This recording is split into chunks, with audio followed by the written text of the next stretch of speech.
I've started businesses that didn't light me up before. And within the first 3 months of going down that business path, I knew that business wasn't for me because I was procrastinating. I was dreading doing the work. I was unmotivated and unproductive. And frankly, I just wanted to do nothing. I was forcing myself to try to push through those feelings, and that caused me to use up so much energy and effort. Every day, I felt like I was pushing a big boulder up a hill and it was never ending. And I've heard other business owners admit things like they wish they had their own TV show for years only for it to come to fruition. And it wasn't all that they thought it would be. That you had a dream and the dream didn't pan out how you envisioned it. I am Shanice Miller, and welcome to my podcast, Do Less. Yes, that's right, do less. It used to be cool to work 60 hours a week, but the world has gotten smarter and realized why spend more time to make the same or less money. I help small business owners build systems and processes to help them scale and find more time for themselves and their families. I'm going to provide you the best practices and all the tools and tips to scale your business. Welcome to my show. So today I'm bringing on Goli. Goli, thank you so much for coming on the show. Thank you so much for having me. I'm so excited to be here. Yeah, so tell me about the time when it hit you and you said to yourself, this isn't all that you wanted to be doing for the rest of your life. Yeah. So a little bit about my story. I think I don't know if your audience is mostly entrepreneurs, but I think for a lot of us We we can are. relate to. Okay, good. But I think even within entrepreneurship, because it's for so many of us, we started down another path because growing up, most of us were told like this is what you have to do to be successful. You have to go to school, you have to go to college, you have to get this degree, you have to get this job, get a stable job, be successful. And I really didn't question that. And I did that. And I became a lawyer and I really kind of put my head down and was good at school. And so, I never looked up to be like, is this even what I want to do? It was kind of like, well, look, you keep getting kind of that pat on the head. That praise is a hell of a drug. And you're like, all right, I'm just doing the right thing. Let me just keep doing it. All the while knowing like this doesn't feel right, or I don't want to do this, or this is a Mhm. drag, like you were saying, like dragging every day and pushing yourself. But it's like, well, I want to be successful. I want to, prove my worth. I want to feel good about myself. And so I did that. And I went to a top 10 law school. I was really successful in doing that. And I got a job in a top 10 law firm. And I was, by all accounts, a Wow. quote unquote success. And I was absolutely miserable. And so going back to your question of when did I know, on the first day that I went to work, like the Wow. first week of my job at this big law firm that was super fancy, and I finally made it, and I was getting paid a ridiculous amount for me at that time. I was like 26, 27. I was like, this is it. I have made it. And then really within that week, I was like, what the hell did I get myself into? And Wow. I don't want to be here, and what now? And so that was kind of the rude awakening of my career in law. And it didn't, I still worked as a lawyer for about 7 years after that. And it wasn't as though like I had that realization and was like, okay, I have to change something. I think like a lot of people, it was like, well, suck it up and figure it out. Like you're just scared, or it's not supposed to be fun, and work Mhm. sucks, and you're an adult now, and, pull up your big girl pants and get to work. And I did that. And I just kept pushing through. And I think like what you see so many people in corporate America, or even in entrepreneurship, people that pick something and then there is that inner knowing, like we all have that little voice that's like, this is not the way it's supposed to be. Like this can't be the rest of my life. Mhm. And we're so taught to push it down and just push through. And that's what I did. And I ultimately just completely burned myself out and was, it's funny because you look back and you're like, well, of course it was obvious. But so many of us live in that place that it was normal. Like, I dreaded Mondays. I had anxiety on Sundays. I would get, Mhm. have mini panic attacks at certain times at work. I would cry a lot in my office. Like it's sad that Wow. in our society that that's like normal. Like, oh yeah, who doesn't cry? And you're like, no, that shouldn't be the way that you have to live. Wow. Thank you so much for sharing that because I think we don't really look at it as, okay, we're crying at work and that's a bad thing, or like Yeah. dreading Mondays. Like, it is that trope Mhm. where it's just like, oh, it's Monday again, oh, my weekend. But it's like, no, if you have something that really lights you up, then you should feel excited to go on a Yeah. Monday. You should be ready to work, and like you're feeling all these things. A panic attack, that's a true sign. Yeah, Yeah. I was getting certain feelings as well, like Yeah. that shortness of breath, like a hard, like Mhm. just that feeling in my chest that, and Mhm. I knew I broke out in hives one time. And I Yes. Oh knew, my god. yeah, I knew that's I when have I wasn't in the right place anymore. Yeah. And that's good that you noticed that because other people, and I can't tell you how many clients I've had who had that same symptom, like their body would break out in hives. It's fascinating because our body is telling us, right? And what we do is like, oh, you're anxious, like here's some anti-anxiety medication. Oh, you're depressed, like well, let's not look at why you're depressed. Let's just here's some, antidepressant. And I have nothing against medicating to help you, and I think that it is, a miracle of modern science. But it depends. Like if you have a chemical imbalance and you need it, great. But if it's situational and you're depressed because you're doing something you hate every single day, then like maybe it's not putting a band-aid on. And when you say this, I had a friend who would break out in hives and she would just keep treating the hives, right? And it was like getting ointments and it's like, why are you breaking out in hives at work? Like your body is literally being like, I can't handle this level of stress anymore. Yes. And we're like, oh, let me just, put an ice pack on it, or let me figure out like what lotion to put on it. And it was the same thing. I mean, I didn't have full blown panic attacks, and I don't want to take that because I think a lot of people do. I was noticing that it was increasingly getting there, and I was Mhm. having more and more anxiety, and it was coming to the place where I was like, I feel as though I'm having it, a heart attack. I can't breathe. And like you, I started realizing like, okay, this cannot be. I cannot live like this, right? And I think whether, at the time, it's funny, like so many people have the grapple with, oh, I couldn't cut it. I look back and I'm like, thank God I couldn't cut it because I think so Mhm. many people keep pushing through. And I was just like, I can't. I physically can't keep doing this. And I'm so grateful now to my body that it couldn't because it was what was like forced me to be like, I have to stop. But like you, it was that same thing where people were like, "Oh, you had an allergic reaction." I was just like, "I Yeah. don't really have allergies." And I also ate the same thing the night before.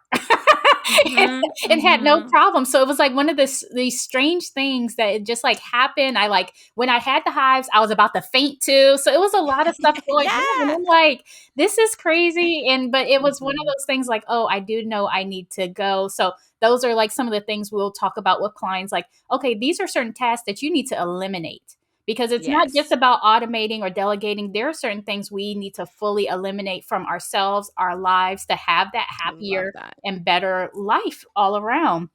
A And hundred percent. and I completely agree as well. It's that pressure that you feel from the people around you. I remember having one client come in before, and she had brought her two kids in, a boy and a girl. And they were like, I think they were 6 and 8. And she looks at them, she was an Asian woman. She looks at them and she goes, "What are you going to be when you grow up?" And it was pretty much rehearsed. And the Yeah. daughter said lawyer, and the son said doctor. And that Yeah. was like what's been ingrained in you. Like you said, like you're 100%. going to go to college, you're going to get this degree, you're going to be a lawyer. And that's what you have written down for your life. And in some instances, like having some of that guidance can really help. And I see how like it gives you a certain path, but to not be saying that it's okay to quit. Yes. That's when Yeah. the pressure comes in to say, like, okay, well, this was the path we showed you, but you can always pivot, go somewhere else. But at least we gave you a guide to go down and you decide what works best and try some different things. Totally. Yeah, I think that like the thing is I've talked a lot about like my upbringing and my parents, and like I'm Iranian American. I'm immigrated here when I was 5, and my parents, coming from another country, and I feel like a lot of immigrant parents, just like a lot of parents, like you just want the safety and the best for your kids, and you're in a new place, and you know that like the way to safety is to have, it's not a matter of are you going to be happy? It's are you going to be safe? Are you going to be Yeah. secure, right? Like not that they don't want you to be happy, but the number one goal is kind of security, right? And I think for humans in general, we are so terrified of uncertainty and, and I think when you come from cultures where the way they grew up and even here, like if you look back, in the last 20 years, so much has changed and there's so much opportunity and you could start a business very easily and you could do all these things. That wasn't the case. Like when I was going through school, and I'm going to date myself, but like, back when like I was going through school and high school, you still like if you wanted to be an entrepreneur, like you had to do a brick and mortar, like you're going to Mhm. buy a Domino's pizza or something. You need $500,000, like or whatever it was, and it's like that was just not in the cards. Like my parents, I'd never seen entrepreneurs. They had gone to school, they had gotten degrees, they had gotten good jobs, they were accountants, it was very like stable. And so Yes. I realized that like that's what they were putting on me was simply what they knew, right? What they Mhm. knew is the path to guide you to, like that's their job, right? And so I don't begrudge them on that. I realize that like they could have known what was going to happen with technology, or that you don't need these degrees as much, or it's not as important. It's not. There's other ways to make money and be stable, and that like corporate America really isn't stable. Like there just wasn't this kind of conversation then. Well, I So think back I then corporate America was stable and they had yes, pensions exactly, and different things, and it's like exactly, now with the internet and the change in 401ks, it was just like, no, it's not as stable anymore. It's not that person totally, who's having those long-term jobs. And I do agree with you. Like your parents are just trying to tell you what they knew or like the mistakes they made yes, and what they wish. And I mean, our kids would say the same thing, like, oh, absolutely. you told me what you knew, but that's not us, that's not it for our generation. And so 100%. And I'm like preparing myself for that. I have two small kids and like it's fascinating because I think about it and I'm like, I'm still so programmed to believe that education is the way that like, even though like I see there's so much like, why would you have to pay $100,000 for a degree? Mhm. I'm like, oh, I don't know. If push comes to shove and they say they don't want to go to college, I have a lot of thoughts because I've been programmed and conditioned with those thoughts, and I Mhm. have to figure that out. And I know that it's going to be the same thing because every generation grows. And for us, we sort of, not like we get left behind, we just have been programmed in one way and they're going to see it differently. And we're going to fight about the same things that I fought with my parents about, but just in a different context. And that's just the way of the world. It's always been like that. It will always be like that. And that's okay. Like you said, I mean, I have, I don't hold any, I wasn't upset that like, why did my parents put this pressure on me? Like I could understand where that kind of came from, Mhm. but it was Maybe not in the moment. yes, no, Looking back exactly. now, but not in the moment. Why did Yeah, my parents do this? They're ruining my life.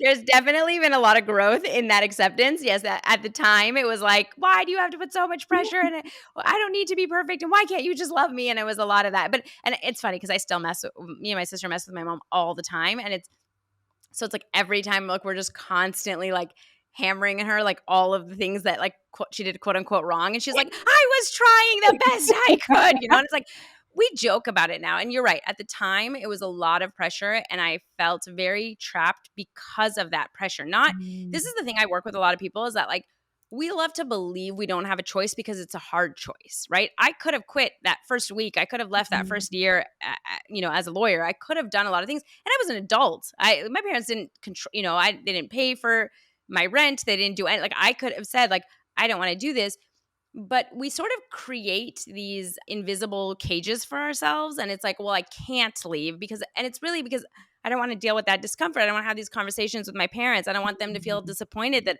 after all of this effort and this money and this time, I'm walking away from this. And so it was really more of my own confines of like, no, I can't just leave this, even though I very much could 7 years earlier. I just kept grinding and grinding and grinding into the point that I just couldn't anymore. So, what was that main thought that you said, okay, I can't just leave this, like that made you? Because you Yeah. mentioned a couple of things, but what was that main Yeah. thought, that main feeling? I think the main feeling was for me was like I have spent like it's funny that you mentioned those kids. I had been saying I was going to be a lawyer since I was 9 years old. It was the Mm, same thing. It was ingrained in me, and I was like, "This is what." And I knew I didn't like science and blood and that kind of stuff. So I was like, "I'm not going to be a doctor, so I guess I'm going to be a lawyer." And mhm, like, and so for me, it was like this is my identity.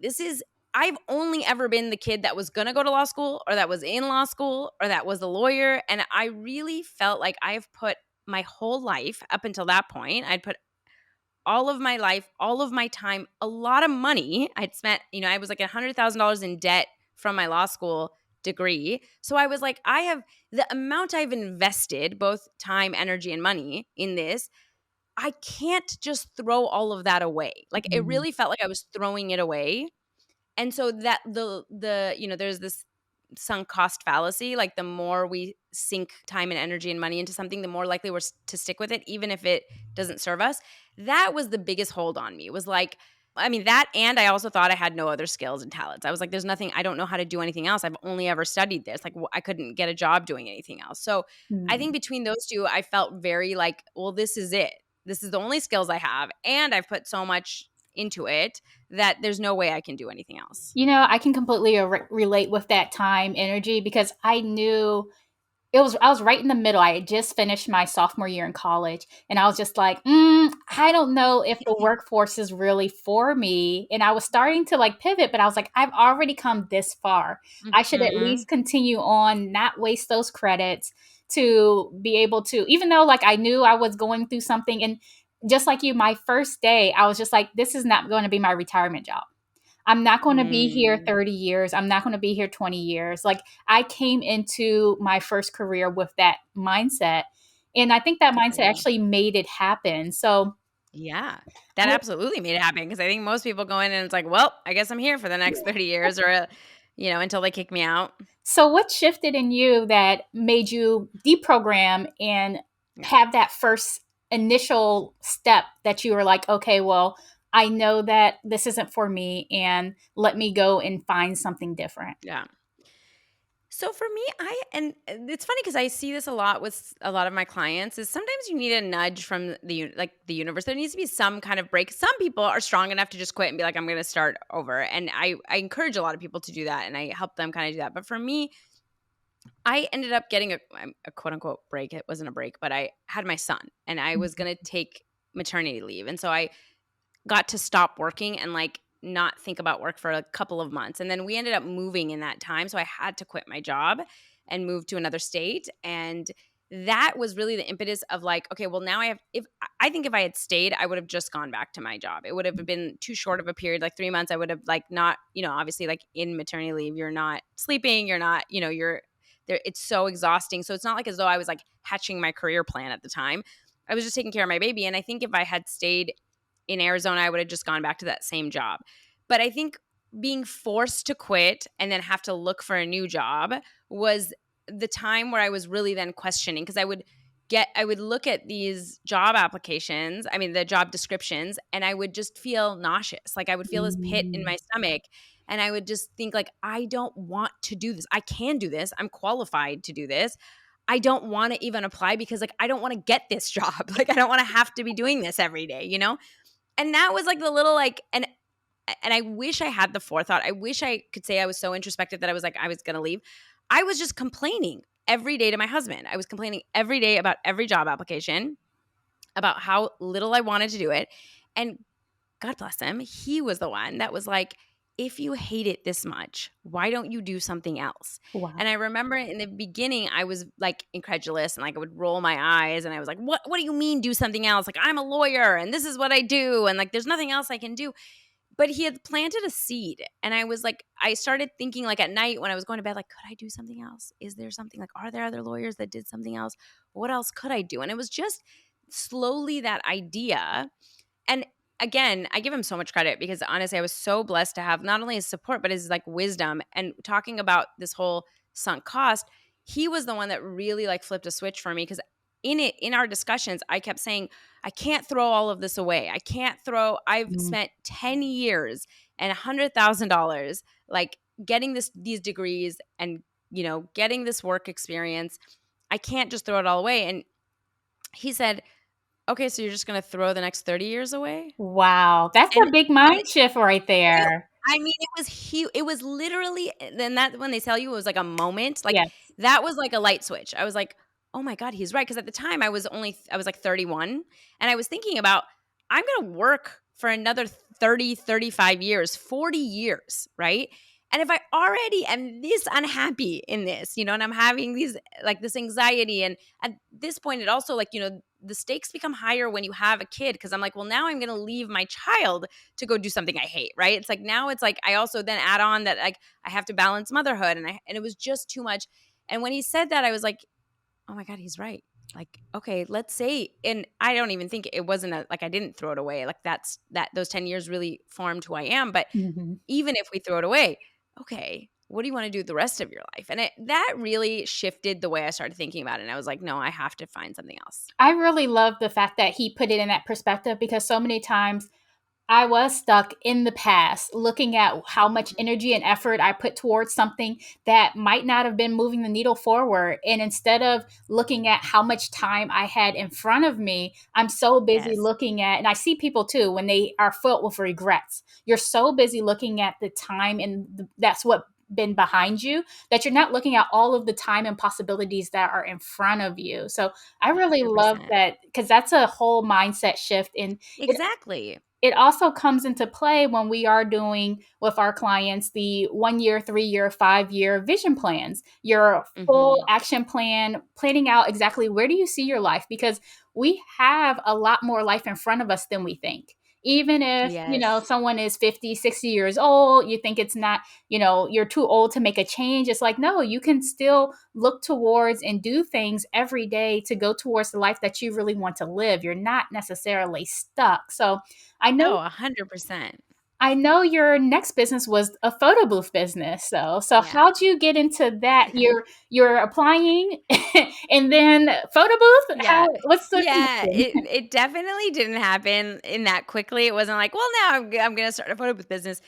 Again, I think it's like sometimes you also have to give yourself time to mold and like cocoon, come out. Like if you're going through this kind of metamorphosis stage and you're transforming, it takes time. And I think that oftentimes it's like for so many, especially in our hustle culture and in our culture of like productivity, improving our worth, like it's like, well, okay, what's the next thing? What am I going to do? And I was Mhm, in that space. But one of the things that I did, now looking back at the time, I thought I was wasting all this time, but it was like one of the smartest things. I didn't know what to do. I was like, at this point, like I'm like starting. For me, it seemed like blank slate. I was like, mhm, okay, if I don't do law, what am I going to do with my time? And I had entrepreneurship wasn't even on my radar. I was just like, I got to get another job. What can you do with a law degree? So I went down kind of that rabbit hole and talking to career coaches and stuff. And then I started just going to meetups. At the time, like I was like, there wasn't that much. Not that there obviously there was online groups, but it wasn't as big like Facebook groups and stuff. This was like 2014, so it wasn't as big where like you can. So I was like, I just got to go find people and figure out what they do for work, because I don't even know. Like I knew, okay, you could be an engineer or a doctor or a lawyer, but like mhm, I didn't understand what these other jobs were. Like people would be like, I'm a product manager, and I'm like, I don't know what that means, like. So I was like, I gotta figure this out. So I started just going to random meetups because I was like, I just got to see what like I went to meetups for graphic designers and for engineers and for, tech and product managers, and just to be like, how did you get into this? What do you do every day? Because I wanted to learn.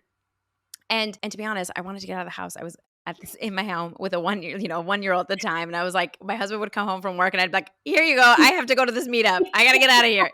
And it it was was like your time for, excuse for some mommy yeah. for some grown-up time. Exactly. I was like, I cannot listen to this crying anymore. I need like an hour to just talk to like adults. I'd come from like like it was a high pressured job to just being in the home with a baby every day. And I was, slowly losing my mind a little bit. And I was like, I need to get out of this house. So that was sort of what I had done. And long story short, through those, I had found a tech startup meetup that I loved going to. I just loved the energy of the people. And it was Mhm, sort of like Shark Tank style, people pitching, and I just got plugged into that community, and I started going every month, or it was like every other week they had an event, and I would just go, and it was all these entrepreneurs, and it was mostly like tech startup entrepreneurs, but I started like seeing people that were so passionate about what they were doing, and I was like, you can be this excited about what you're working on. Like I'd never seen that, right? Like it's like any law, go to any lawyer networking event, and you are not seeing a bunch of really excited, passionate people. You're just, and so just that energy was so exciting to me. And then again, it's like these like seeds get planted.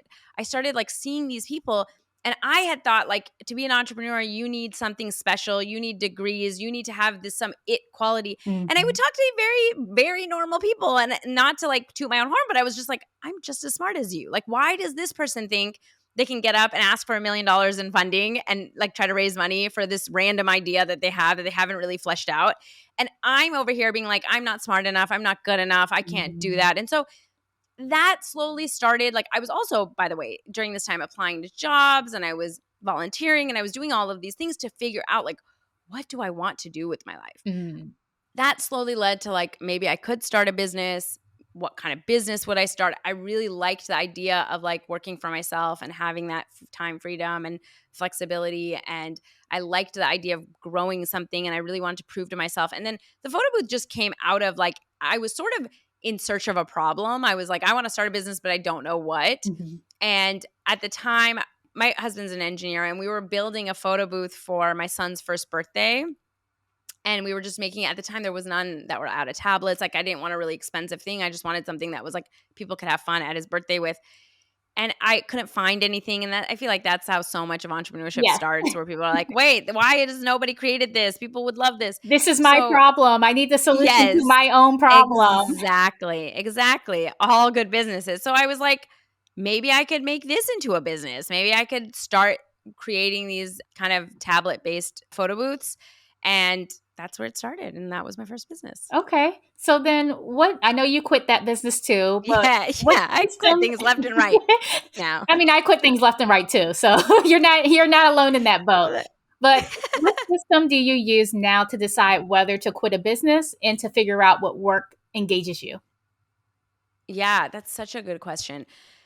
I I have to say this, like, as I've gone through this journey, and I think for all the entrepreneurs listening, like, entrepreneurship is one of the quickest ways to push you through also personal growth, because all of your stuff comes up, right? All of the inadequacies and the imposter syndrome and the, needing to drop perfectionism.